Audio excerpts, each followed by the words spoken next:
জীবনে সবার কিছু না কিছু হারানোর থাকে। কেউ হারায় তার প্রিয় মানুষটিকে, কেউ হারায় কোনো বড় স্বপ্নকে, আবার কেউ কেউ হারায় নিজের ওপর বিশ্বাসটা। কিন্তু একটা কথা ভুলে যেও না, সব কিছু হারিয়ে গেলেও জীবন কিন্তু থেমে যায় না। আর জীবনে চলার মাঝেই আছে নতুন কিছু পাওয়ার সম্ভাবনা। হারানো মানেই শেষ নয়, ওটা কেবল একটা অধ্যায় মাত্র, যার পরে থাকে নতুন একটি শুরু। মনের ভেতরে যেই কষ্ট, সেই কষ্টই ধীরে ধীরে তোমায় গড়ে তোলে।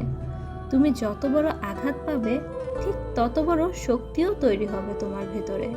তাই চেষ্টা থামিয়ে দিও না। কারো কথা বুঝতে না পারলে নিজেকে কখনো দোষ দিও না।